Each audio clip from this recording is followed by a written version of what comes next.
Ya, baik, selamat malam semua Bapak Ibu Saudara yang dikasihi oleh Tuhan. Ya, tadi menarik sebelum mulai eh, membicarakan apa tadi Pak Ambang, sejarah hari ya, Sunday Monday gitu ya. Pak Rio mengatakan menarik karena apa? Belum pernah didengar ya atau baru kali ini seolah-olah ada sesuatu yang baru lalu beralih ke berita apa tadi politik ya, ekonomi, tokoh-tokoh yang disebut tadi ya Bapak Ibu Saudara.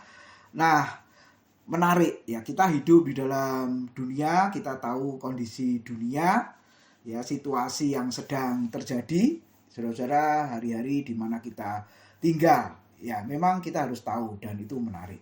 Tapi kita sebagai orang Kristen, saudara, ada berita yang menarik tapi tidak pernah usang. Nah, kalau yang namanya berita di dunia ini yang namanya viral, nah, sudah viral, tapi kan tidak terus-terusan viral, habis itu kan dilupakan. Ya kan, Bapak Ibu. Tokoh-tokoh juga tadi yang disebut ya toh. Akhirnya ya sudah bekerja semaksimal mungkin, dibenci, dimusuhi, bahkan mau dibunuh, ya toh pada saatnya meninggal sudah selesai, tidak dibicarakan lagi, betul ya saudara. Seolah-olah ya sudah, itu yang lalu pernah terjadi, ya sudah selesai. Tapi Bapak Ibu jangan lupa, ada berita yang tidak pernah usang, berita yang tidak pernah ketinggalan zaman, berita yang sudah lama ya, bahkan ribuan tahun ya, itu terus viral gitu ya, terus dibicarakan sampai hari ini saudara. Bahkan satu tokoh yang luar biasa ya saudara sudah mati tapi terus dibicarakan sampai hari ini. Bahkan ketika dibicarakan ya ada juga orang-orang yang tidak suka, tidak senang. Ya, saudara, siapakah dia? Beritanya juga berita yang tidak pernah usang, yang terus dibicarakan, tidak pernah bosan menyampaikannya, memberitakannya, mengajarkannya. Bahkan malam hari ini juga kita tidak bosan untuk mempelajarinya. Berita firman Tuhan ya tentunya. Pernahkah Bapak Ibu ke gereja lalu hari ini stop, tidak ada khotbah? Ada Bapak Ibu? Pernah enggak? Gitu ya. Kalau tahun 80-an dulu ada acara ya katanya ibadah praise and worship, pujian dan penyembahan. Jadi isinya itu pujian dan penyembahan saja, nggak ada firman Tuhannya Pak, gitu ya. Ada firman Tuhannya pun hanya 10 menit atau kadang hanya 5 menit. Ya itu firman Tuhan apa? Ya hanya baca ayat selesai. Tapi yang penting itu pujian dan penyembahan katanya. Tapi coba lihat, bertahan berapa lama itu? Jadi persekutuan atau gereja atau ibadah yang dikatakan kita praise and worship, jadi tidak perlu khotbah, hanya pujian dan penyembahan saja. Coba berapa lama bertahannya? Sampai hari ini masih diterapkan enggak? Sepanjang saya di GBI Grace Family tidak pernah ada. Pak Bambang lebih lama, 20-an tahun ya. Saya hampir 11 tahun. Tidak pernah ada. Jadi kali ini ibadah kita, ya malam Pak Frank. Ya, hari ini ibadah kita hanya nyanyi saja. Gitu ya, tidak ada khotbahnya. Pernah terjadi? Enggak pernah terjadi. Gitu ya. Atau doa saja. Nah, ada gereja yang penekanannya pokoknya doa saja. Ya udah isinya doa saja. Juga nggak pernah ada. Selalu ada firman Tuhannya. Nah pertanyaannya, kenapa firman Tuhan kok terus diberitakan? Saudara, tidak pernah usang walaupun peristiwanya sudah lama terjadi ya, ribuan tahun, apalagi perjanjian lama kan ribuan tahun. Saudara, perjanjian baru abad pertama. Ya, boleh dikatakan kuno. Iya kuno, tapi kok nggak pernah usang. Terus disampaikan, terus dikhotbahkan sampai hari ini. Bahkan ayat yang sudah kita baca berulang-ulang. Kita baca Alkitab dari Kejadian sampai Wahyu diulang-ulang. Ya seperti gereja GBI Graha kan khotbahnya urut ya, saudara. Itu sudah selesai, katakanlah, ulang lagi. Seperti program bacaan kita setiap hari, sudah selesai sampai Wahyu, ulang lagi Kejadian pasal 1. Terus begitu, saudara. Ya, kenapa? Karena satu hal, firman Tuhan itu kekal. Ya kan? Langit dan bumi akan lenyap, tetapi firman-Mu tinggal tetap, tinggal kekal. Nah, ini yang harus kita ingat ya, saudara. Kalau berita yang ada di dunia ini tidak kekal, seiring dengan berjalannya waktu, lenyap. Hanya sebagai sejarah saja. Sekali waktu, kalau diperlukan, baru diingat kembali, diajarkan kembali. Tapi yang namanya firman Tuhan, walaupun sudah lama, orang mengatakan kuno, ya saudara, tapi tetap relevan sampai hari ini. Kenapa? Karena firman Tuhan itu kekal. Bukan bukunya. Ya, kalau Alkitab bukunya yang kita miliki bisa rusak. Ya, saudara. Bahkan kalau saudara menyaksikan di Adiasa itu, ya, tutup peti itu, ada Alkitab enggak ya? Pernah saya melihat masih ada Alkitab yang ikut. Karena keluarga berkata, ini Alkitabnya. Betul, pernah menyaksikan itu Bapak Ibu? Oh, kacamatanya ketinggalan. Ada yang mengatakan begitu ya. Bahkan peti sudah ditutup, kacamatanya ketinggalan. Diletakkan di mana? Waktu pemakaman, dimasukkan di pemakaman. Saya lihat itu, saudara. Ya, jadi barangnya ya yang dimiliki jangan sampai ketinggalan, termasuk Alkitabnya. Nah, itu ya bisa rusak ya Bapak Ibu ya. Nanti dimakan rayap, ya kertas dimakan rayap, selesai sudah. Yang kita baca berulang-ulang, bolak-balik ya rusak, robek juga. Tapi yang dimaksud perkataanku kekal ya, firman Tuhan itu kekal. Apa artinya saudara? Yang sudah kita dengar, yang sudah kita mengerti, kita pelajari, kita mengerti, ya hidup kita penuh dengan firman. Nah, ketika kita meninggalkan dunia ini sampai ke rumah Bapa di surga, wah kita bisa menyaksikan yang sesungguhnya, yang nyata, yang nampak. Ya kan? Siapa Kristus itu? Ya, kita nggak menyaksikan secara fisik kan di dunia ini, hanya para murid abad pertama. Tapi nanti di sana kita melihat muka dengan muka, kata Alkitab. Ya, firman Tuhan yang kita dengar di dunia ini, yang kita pelajari di dunia ini, nanti akan terbukti bahwa yang kita pelajari ya sungguh pasti benar. Dan yang terpenting, mendengar firman itu yang membuat iman bertumbuh. Nah, ini Roma 10 ayat 17 ya, saudara. Makanya firman Tuhan terus diperdengarkan, karena itu yang membuat iman yang mendengar itu bertumbuh. Tidak ada ayat yang mengatakan melalui praise and worship iman bertumbuh, nggak ada. Ya, walaupun pujian penyembahan itu bagus, melalui doa dan puasa iman bertumbuh, nggak ada juga. Walaupun doa dan puasa itu juga kita lakukan sebagai orang Kristen ya, kata Alkitab mengajarkan seperti itu.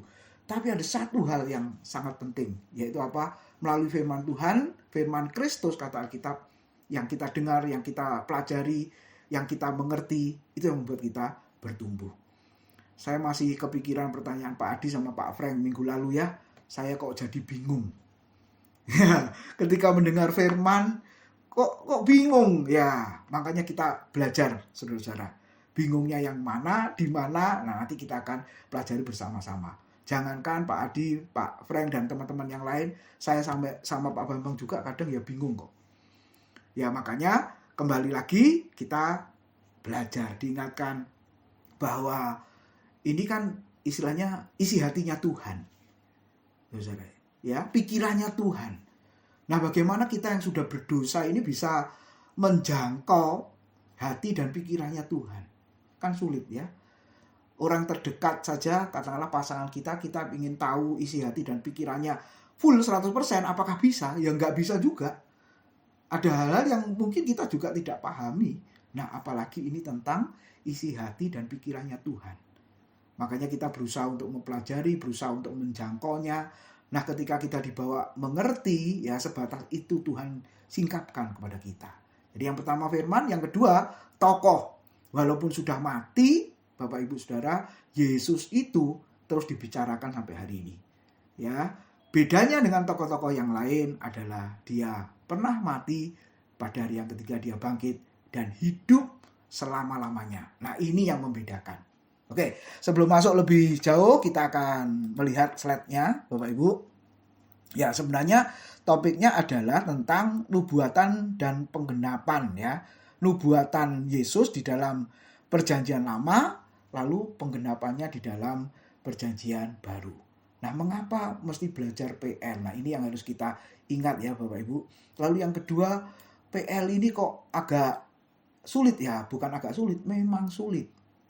Ya kan? Ketika jemaat kalau ditanya, senang baca mana, PL atau PB? Ya, rata-rata memang jawabnya PL. Nah, jemaat juga bersyukur kalau pembacaan Alkitab sampai ke Perjanjian Baru. Lebih mudah katanya. Tapi mengerti, ya tunggu dulu.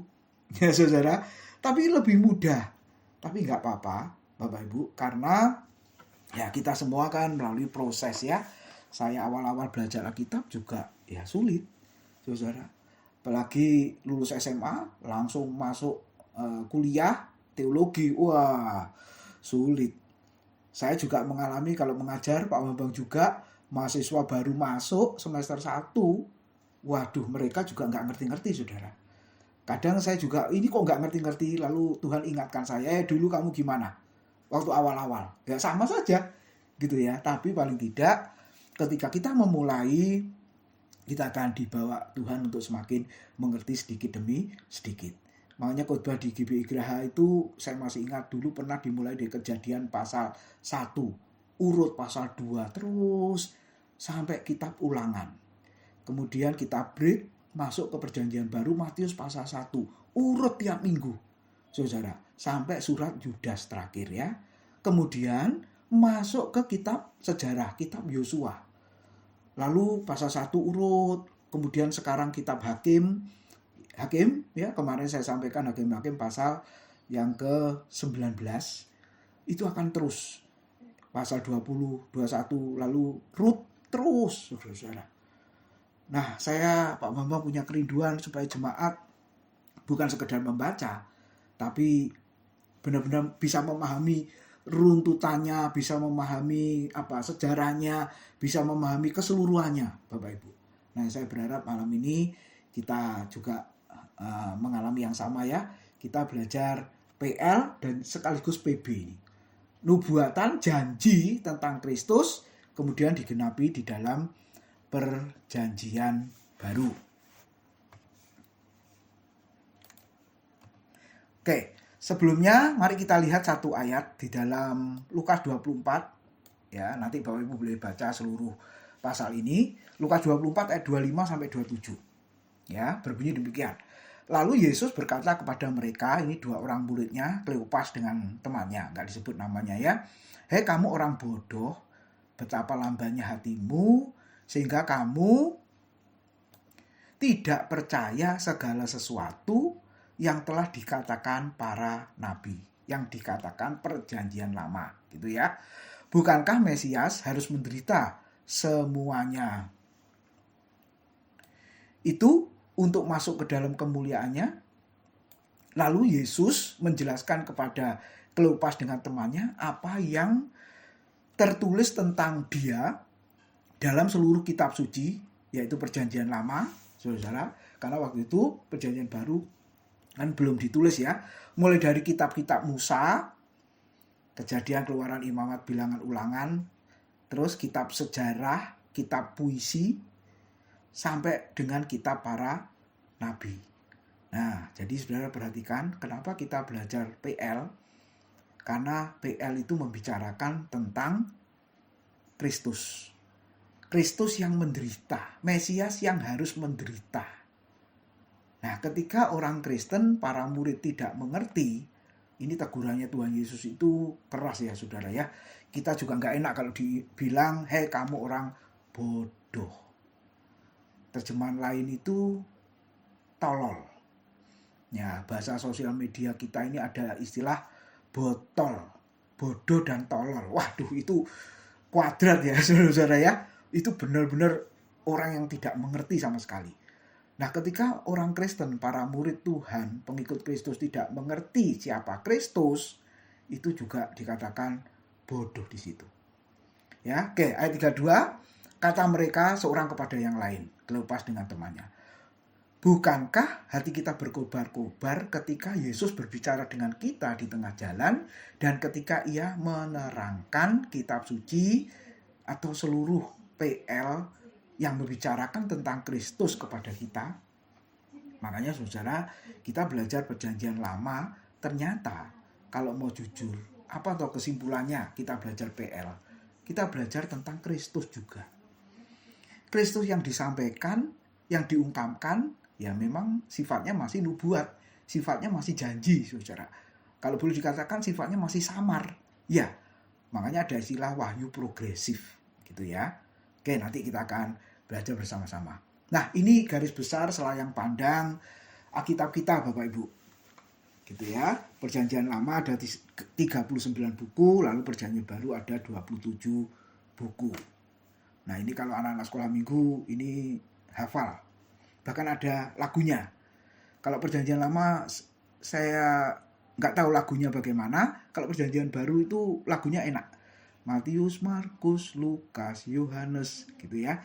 Kisah Rasul, Roma, Korintus, Galatia, Efesus, Filipi, Kolose, 1-2 Tesalonika, 1 dan 2 Timotius, Titus, Filemon, Ibrani, Yakobus, Petrus, ketiga Yohanes, Yudas, dan akhirnya Wahyu. Nah, gitu. Itu lagu untuk menghafal, mengingat nama-nama kitab di dalam perjanjian baru. Bapak Ibu hafal? Ya, nyanyi saja. Seperti tadi yang saya nyanyikan ya. Nah, kalau perjanjian lama nggak tahu. Ada. Lagunya ada. Nanti cari di YouTube. Ada lagunya juga. Untuk mengingatnya. Supaya kita lebih mudah. Nah, dimulai dari Kejadian, Keluaran, Imamat, Bilangan, Ulangan. Itu yang disebut dengan kitab puisi. Kemudian kitab sejarah, Yosua, Hakim-Hakim, Rut. Itu ya. 1-2 Samuel, 1-2 Raja, 1-2 Tawarik, Esra, Nehemia, Ester. Nah, itu yang disebut dengan kitab sejarah ya. Ada 5 Taurat, 12 kitab sejarah. Lalu kitab puisi ada 5, Ayub, Mazmur, Amsal, Pengkhotbah, Kidung Agung. Lalu ada Yesaya, Yeremia, Ratapan, Yeskiel, Daniel. Ya, ada 5 nabi besar, 12 nabi kecil ya. Dimulai dari Hosea, Yoel, dan seterusnya. Nah, itu garis besar Bapak Ibu. Saya harap bisa mengingat. Nah, ini secara roadmap-nya ya, yang kita lihat secara sederhana begini gambarannya. Ya, 5 hukum, 12 sejarah, 5 puisi, 17 kitab ya nabi-nabi itu. Nah, ini jumlahnya ya kita mesti tahu. Kalau di Alkitab kita kan ada 39 PL. Tapi kalau di kanonnya Yahudi ya, karena yang jenis 1-2 itu biasanya dijadikan satu ya. Kitab para nabi juga ya. Nah, ini tetap ya 39 ya. Nah, kalau saudara perhatikan, nah ini uniknya. Perjanjian lama itu ditulis oleh kurang lebih 32 penulis. Saudara. Kemudian masa penulisannya ini ya 1500 tahun, kemudian zaman PL kita lihat 3600 tahun. Yang meliputi 4 ini ya, Saudara. Zaman tak berdosa, zaman hati nurani, para patriark, Abraham, Ishak, Yakub, Yusuf ya. Kemudian sampailah ke Musa. Makanya Saudara lihatlah ya, sepanjang PL ya kurang lebih 3600 tahun ya, kuno ya. Waduh, udah lama sekali. Tapi coba dibanding berita-berita yang viral hari-hari ini, Alkitab kita tetap viral. Ya kan, Bapak Ibu? Ya, perjanjian lama, perjanjian baru, tetap juga hamba-hamba Tuhan ya, gereja ketika kita beribadah tetap juga mendengar khotbah-khotbah Alkitab itu. Makanya saya berharap berita yang kekal ini ya, saudara yang tidak dapat dibinasa kata Alkitab, ini benar-benar kita lebih ya mencintainya, lebih memberikan waktu untuk ini, saudara. Ya, saya percaya memang kita penuh kesibukan ya di dunia yang tidak pernah istirahat, sibuk semua. Tapi paling tidak kita harus punya komitmen, saudara, untuk memberi waktu kita untuk mempelajarinya. Ya, oke, yang nanti saya jelaskan satu-satu ya, saudara. Coba perhatikan tentang Kristus yang tadi Yesus mengatakan kepada Kleopas dengan temannya. Bukankah seluruh kitab suci, terutama perjanjian lama, semuanya membicarakan tentang aku, tentang Kristus. Nah, dimulai dari apa, saudara? Dari benih perempuan. Nah, ini muncul di Kejadian 3:15 ya. Siapa benih perempuan, keturunan perempuan itu yang dikatakan akan meremukkan kepalamu? Nah, penggenapannya ada di Galatia pasal 4 ayat 4. Ya, seorang anak yang lahir dari seorang perempuan yang takluk kepada hukum Taurat, yaitu Kristus. Lalu disebut keturunan Abraham. Nubuatannya di Kejadian 12 ayat 2. Nanti saya jelaskan Matius 1 ayat 1. Ya, ini jelas ya. Galatia 3:16. Kemudian keturunan Yehuda disebut, saudara, Kejadian 49:10, lalu Matius 1 ayat 2. Keturunan Daud 2 Samuel 7 12-16 digenapi Matius 1 ayat 1. Kelahiran dari anak darah Yesaya 7:14 itu digenapi di Matius 1 ayat 23.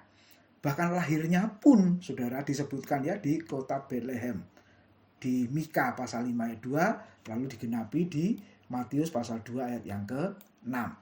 Sebelum Yesus datang didahului oleh seorang hamba Tuhan, ya ini masih saudara sepupunya ini ya kalau secara manusia, yang namanya Yohanes Pembaptis ya, disebutkan Yesaya 40 ayat 3, Malaki 3 ayat 1, memang belum disebut namanya, tapi hanya disebut ada suara yang berseru-seru di padang gurun, luruskanlah jalan bagi Tuhan, dan seterusnya. Nah, digenapi di Matius 3 ayat 3. Tampillah Yohanes Pembaptis dan berkhotbah, bertobatlah sebab kerajaan surga sudah dekat. Lalu Yesus sebagai raja dinubuatkan Bilangan 24:17, Mazmur 2 ayat 6, digenapi Matius 21 ayat 5. Sebagai nabi Ulangan 18 ayat 15-18. Nah, ini yang dikutip oleh saudara kita di sana itu ya, saudara-saudara ya, padahal tidak ngomongin nabinya, tapi ini ngomongin Kristus sebenarnya. Digenapi Kisah Rasul 3 22-23. Sebagai imam Mazmur 110 ayat 4 digenapi di Ibrani 5 ayat 6-10. Menanggung dosa diolok-olok. Nah, ini waktu penyalipan ya, saudara, tangan dan kaki dipaku, disebutkan semua. Tidak ada tulang yang dipatahkan. Serdadu Romawi buang undi juga disebutkan semua. Kemudian Kristus berdoa waktu di atas kayu salib ya, di situ, Allahku, Allahku, mengapa engkau meninggalkan aku? Nah, salah satu doanya ya digenapi. Begitu buruk rupanya sampai orang memalingkan, tidak mau melihatnya. Yesaya 52:14 digenapi di Injil Yohanes, itu disesah dan mati, lalu dia bangkit. Coba saudara ya, setelah bangkit dia naik ke surga, juga dinubuatkan dan juga digenapi. Dan ini yang luar biasa. Kisah Rasul ayat 1-11, ketika dia naik ke surga, para murid heran, kagum, lalu para malaikat berkata, nanti dia akan datang kembali dengan cara yang sama seperti waktu kamu melihat dia naik ke surga. Dan penggenapannya apa? Pasti digenapi. Saudara jangan tanya ayatnya mana, Pak. Ya belum. Kedatangannya kembali kan belum digenapi. Tapi kita semua percaya pasti digenapi. Oke, sampai di sini dulu. Mungkin ada yang mau ditanyakan.